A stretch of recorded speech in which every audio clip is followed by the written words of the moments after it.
आदाब अदर भाई, क्या हाल है लंदन? और लंदन आने का बहुत बहुत शुक्रिया। आपकी वजह से लंदन में रौनक हो गई हमारे साउथ एशियन फेस्टिवल के अंदर। मुझे तो ज़्यादा खुशी इस वक्त यहाँ हम जहाँ बैठे हुए हैं, इतनी ये ग्रीनरी तो हमें उधर शादो नादरी देखने को मिलती है। और अभी आपसे सुना कि यहाँ तो दरख्त काटना जो है कितना।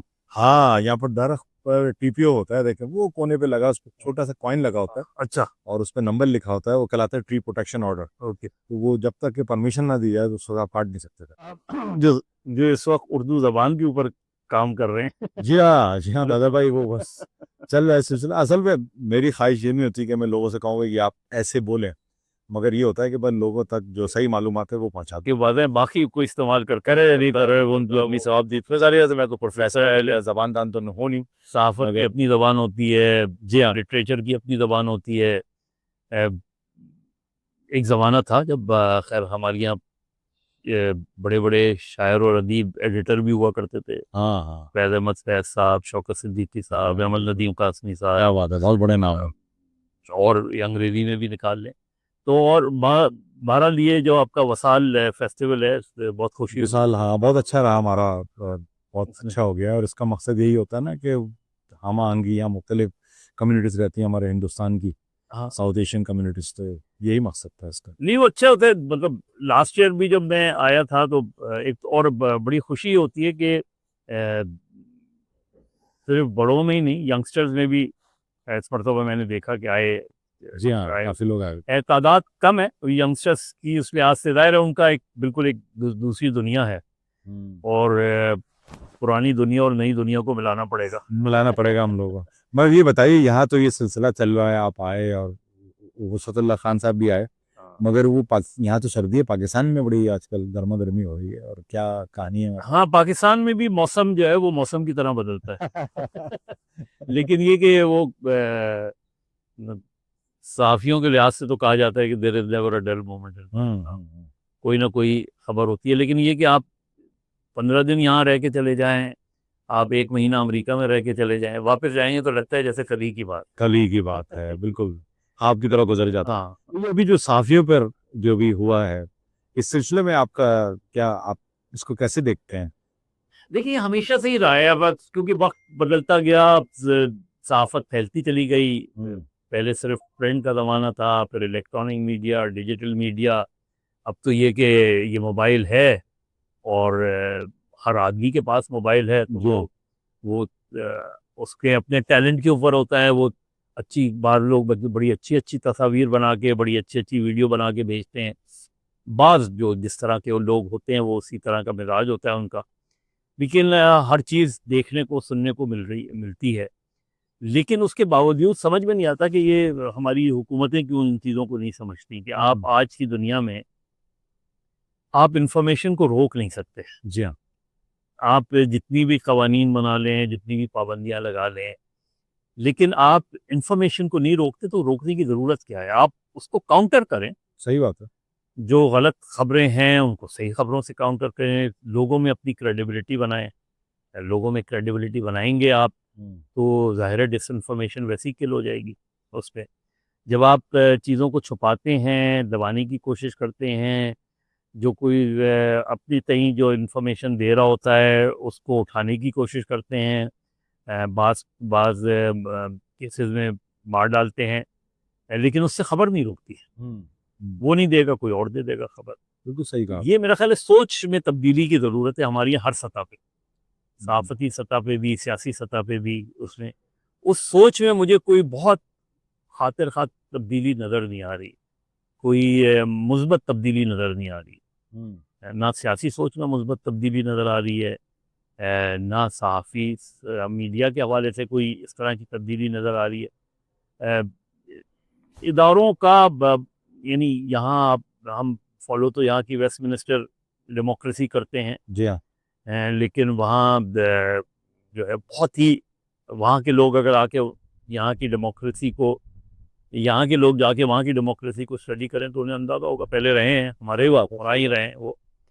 तो हम बहुत दूर चले गए हैं। और एक कहते हैं ना कि अभी मैं यहाँ से निकल के जाना शुरू कर दूँ तो मुझे डायरेक्शन का नहीं पता नहीं पता, कि मैं किस डायरेक्शन पे निकलूँ। बिल्कुल सही कह रहे हैं। तो बिल्कुल ऐसा ही हमारा हाल है कि हमें ये नहीं पता कि हम किस डायरेक्शन में जा रहे हैं। और क्या सही है, मतलब ये भी नहीं, क्या इसके हाँ। अंदर कुछ हमारी जो तरबियत का फुकदान है कि हम लोग चीज़ों को एनालाइज करने की अहलियत खो बैठे हैं, और हिज़्ब मुखालिफ कोई भी चीज़ हो उसको सुनने का हौसला नहीं रहा है हम लोगों में। वो भी है, बहुत सी देखें, बहुत सी तब्दीलियाँ आई हैं, कल्चरल कल्चरल बहुत सी आप सकाफती तब्दीलियों को भी देख रहे हैं आप। जिस तरह अभी आप जैसे ज़बान की बात हो रही थी, अब जो ज़बान चल रही है वही ज़बान चल रही है अब। उसमें अगर आप उसे दुरुस्त करने की कोशिश करेंगे तो वो कहेंगे जी आप कौन सी ज़बान बोल रहे हैं उसमें। बिल्कुल सही कहा, दुरुस्त है। तो वो तकरीबन हर जगह मुझे ये महसूस होने लगा है कि एक तरीके से हम बुनियादी तौर पे चीज़ों में ज़वाल पज़ीर नज़र आते हैं हम।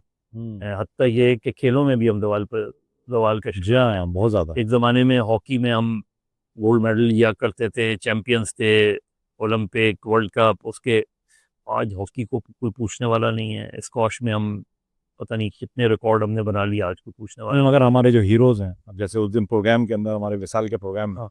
ज़हीर अब्बास साहब के साथ आपकी बस अच्छी कन्वर्सेशन रही, मगर उनका जो आखिरी जुमला था उसने बहुत तकलीफ पहुंचाई हम लोगों को कि उनसे कोई भी पुराने प्लेयर बीमार भी रहे, कोई मिलने नहीं आता, कोई बोर्ड का, कोई गवर्नमेंट का, और मिलने का ना है हिंदुस्तानी प्लेयर, वो हिंदुस्तानी प्लेयर जो आप आज जो है ना हाथ मिलाने को तैयार नहीं है।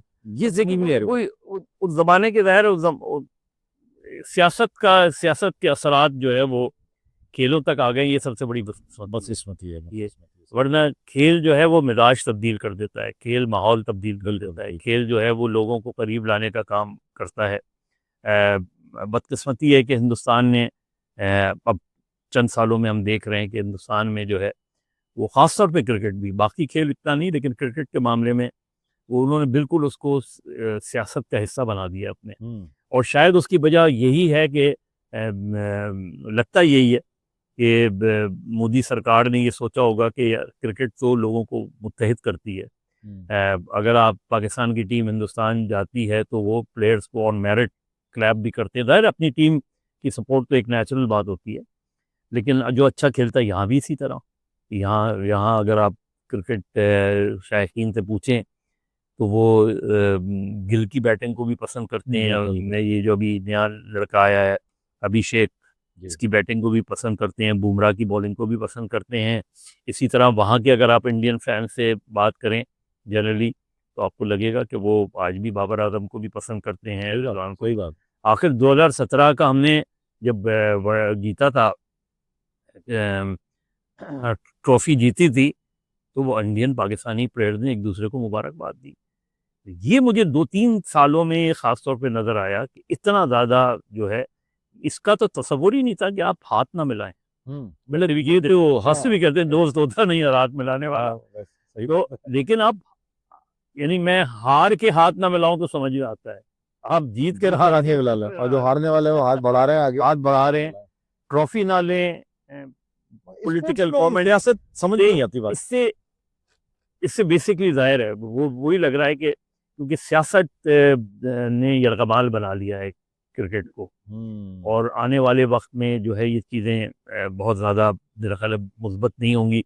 अब मुझे नहीं पता कि बीजेपी की पॉलिटिकल सियासी सोच बज़ाहिर तो यही लग रही है कि वो हर चीज़ को इतना ज़्यादा पोलिटिसाइज ख़ास तौर पे पाकिस्तान के हवाले से वो कर रहे हैं कि वो उसको बिल्कुल क्रिकेट को एक तरीके से उन्होंने अपनी सियासत का या अपनी फॉरेन पॉलिसी का हिस्सा बना लिया है, अपनी पॉलिटिकल पॉलिसी का।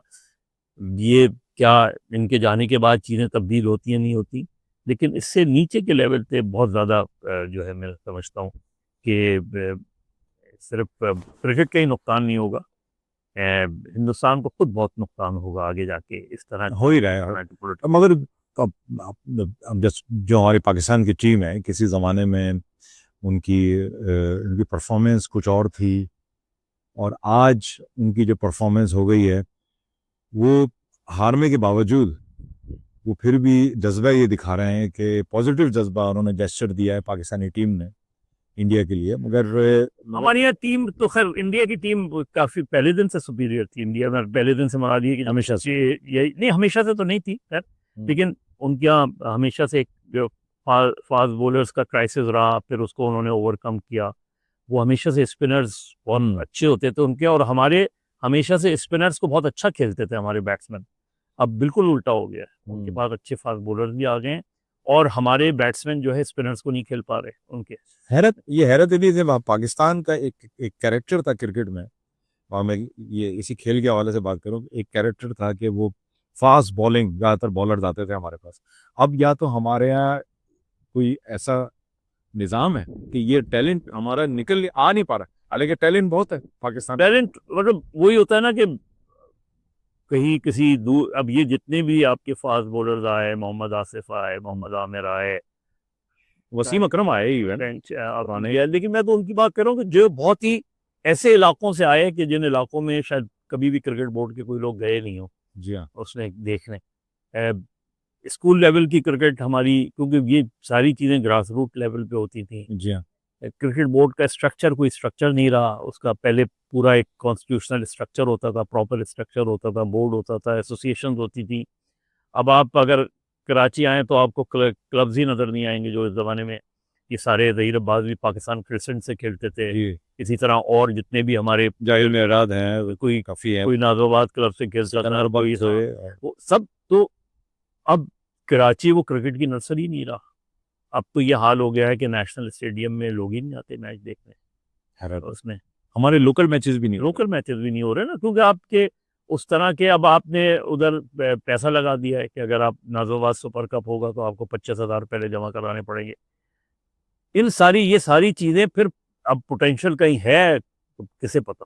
नहीं, मगर एक और चीज़ हो गई ना इसकी वजह से, ये जो हमारे 20 ओवर के जो महदूद ओवर्स के मैचेस होना शुरू हो गए, इसकी वजह से क्रिकेट भी बदल गई। देखिए वो तो होता है, ज़ाहिर है मॉडर्न डे क्रिकेट है, लेकिन ऐसा नहीं है कि आप ये, अब वही कह रहा हूँ कि स्ट्रक्चर बनाता है ना आदमी। आप टेस्ट प्लेयर्स भी बनाते हैं, आप वनडे प्लेयर्स भी बनाते हैं, आप T20 प्लेयर्स भी बनाते हैं, लेकिन कोई क्रिकेट बोर्ड का कोई स्ट्रक्चर तो होता है। आप करोड़ों रुपया महीने के जो है वो क्रिकेटर, जो एक्स क्रिकेटर्स हैं या एडमिनिस्ट्रेशन है, उस पर लोग इनपुट क्या है, कुछ भी नहीं है, कुछ भी नहीं इनपुट क्या दे रहे हैं आपकी जो एक्सपीरियंस प्लेयर बैठे हुए हैं, आपकी एकेडमीज क्या इनपुट दे रही है नीचे से के लेवल पे जाके। आप देखें जब राहुल द्रविड़ को उन्होंने बनाया तो उन्होंने जूनियर टीम का पहले बनाया उसको, पहले उसको जूनियर टीम, आपके जूनियर टीम को कोई कोच करने को तैयार नहीं होता आपके यहाँ। तो ओवरऑल जो स्ट्रक्चरल प्रॉब्लम हमारी आ रही हैं वो यही आ रही हैं, जब तक आप पाकिस्तान क्रिकेट बोर्ड को फुली रिफॉर्म नहीं करेंगे, उसको आप एसोसिएशंस इन चीज़ों को प्रमोट नहीं करेंगे, आप school, inter collegiate, inter university, इनको आप प्रमोट नहीं करेंगे, आप क्लब क्रिकेट की सरपरस्ती नहीं करेंगे, क्लब जो मुख्तलिफ पाकिस्तान में क्लब्स हैं उनकी सरपरस्ती नहीं करेंगे, तो आप कहाँ से पोटेंशियल लाएंगे। सही बात, जो पोटेंशियल होता भी होगा वो ज़ाया हो जाता होगा, वो कहाँ लग जाएगा उसमें। सही बात, बिल्कुल यही तो और आपके पास अच्छा खासा पैसा है जिस पे आप खर्च कर सकते हैं, लेकिन वो पैसा सिर्फ दफ्तरी उमूर पे खर्च होता है। जो लोग दफ्तरों में बैठते हैं वो हर महीने जो है लाखों रुपए ले जाते हैं तनख्वाह के उसमें। वहाँ अगर उसके मुकाबले में आप अपने पड़ोसी मुल्क में देखें तो उनका एक पूरा प्रॉपर स्ट्रक्चर है, रणजी ट्रॉफी वगैरह, उसमें जिस तरीके से प्लेयर्स निकलते हैं उनके यहाँ, वो हमें नज़र आ रहा है। फिर ज़ाहिर है IPL का स्टैंडर्ड बहुत हाई है हमारे PSL के मुकाबले में उसमें, और वो उनको अपना एक इनपुट दे भी रहा है, उसको पता चल रहा है हमें कि ये ऑल ऑफ अ सडन कल तक गावस्कर था, फिर तेंदुलकर आ गया, फिर कोहली आ गया, फिर गिल आ गया। आप देखें ना, एक प्रोसेस है, जिस तरह ऑस्ट्रेलिया में आते हैं। ऑस्ट्रेलिया में आज रिकी पॉन्टिंग का नाम भी किसी को नहीं पता हो, सही बात है, मार्क वॉ वगैरह का। तो इस तरीके से प्लेयर्स जो है ना ये वहाँ निकाले जाते हैं, और मेरा ख्याल है अब भी हमारे पास वक्त है कि हम उनकी तलाश करें। ये ड्राइंग रूम की क्रिकेट पॉलिसी को जो है इसको थोड़ा सा एक्सपेंड करें। अभी जो हमारे सीनियर क्रिकेटर हैं जो घरों में बैठे हुए हैं, हाँ फायदा वही मैं कह रहा हूँ, बाहर से कोच लेके आ रहे होते हैं। चले कोचिंग का भी, पर ये होता है कि कोचिंग भी ट्रेन होते हैं, ट्रेनर हर कोई अच्छा बड़ा प्लेयर जरूरी नहीं कि वो अच्छा कोच भी हो। हाँ सही है, हाँ, लेकिन ये कि आप कुछ तो कोई स्ट्रक्चर तो सामने है। मुझे तो अभी क्रिकेट बोर्ड की कोई स्ट्रक्चरल पॉलिसी ही नजर नहीं आती कि कोई आप, अभी कोई ये भी नहीं नजर आता होगा आपको कि फ्यूचर के लिए क्या प्लान फिर ये कि तरह से करेंगे। क्रिकेट से पॉलिटिक्स को बाहर करें। ये क्रिकेट बोर्ड का चेयरमैन जो है वो क्यों प्राइम मिनिस्टर पेट्रन, मुझे इमरान खान साहब से बड़ी उम्मीद थी, हालांकि वह खुद इतने बड़ा पाकिस्तान का सबसे बड़ा क्रिकेटर था, लेकिन वो खुद ये कहते थे कि क्रिकेट बोर्ड का चेयरमैन जो है वो क्रिकेट बोर्ड का जो पेट्रन है वो किसी भी सूरत में प्रेसिडेंट या प्राइम मिनिस्टर को नहीं होना चाहिए, लेकिन यहाँ पर है, हाँ, लेकिन वो खुद भी पेट्रन बने। वो खुद जब प्राइम मिनिस्टर तो आप डायरेक्शन दे सकते हैं ज़ाहिर है वज़ीर आज़म या सदर, लेकिन क्रिकेट बोर्ड का अपना एक आइन होना चाहिए, उस आइन के तहत प्रॉपरली चीज़ें होनी चाहिए। जो पुराना आइन था वो बहुत बेहतर था, उसमें एसोसिएशंस, जनरल बॉडी, अकाउंटेबिलिटी होती थी, जवाबदेह होते थे। आज किसने कौन सा स्टेडियम बना के चला गया, इतना स्टेडियम में तोड़ फोड़ हुई, किसी ने हिसाब किताब लिया कि ये स्टेडियम की जो कंस्ट्रक्शन हुई है ये सही हुई है नहीं हुई है, बस चल रहा है बस। हाँ, तो मगर एक सवाल ये भी है ना इसके अंदर, जैसे जब वो इमरान खान साहब आए पिछली गवर्नमेंट में, वो तो खुद क्रिकेटर थे, इन्होंने में जो डिपार्टमेंट की जो क्रिकेट थी वो अब है, वो बहाल हो गई या वो बंद है? अभी पूरी तरह तो बहाल नहीं हुई। वो भी वहाँ भी मेरी तो खुद जाती तौर पे इमरान खान से मैं पॉलिटिक्स कम क्रिकेट ज़्यादा डिस्कस करता था इमरान से, तो वो उस वक्त भी मेरा यही था कि जो ऑस्ट्रेलिया का मॉडल आप फॉलो कर रहे हैं, तो पहले आप उस स्टैंडर्ड पे, तो मतलब आप एसोसिएशंस और डिपार्टमेंट्स का फ़र्क ये होता था कि डिपार्टमेंट्स जो है फाइनेंशियली सपोर्ट करते थे क्रिकेटर्स को।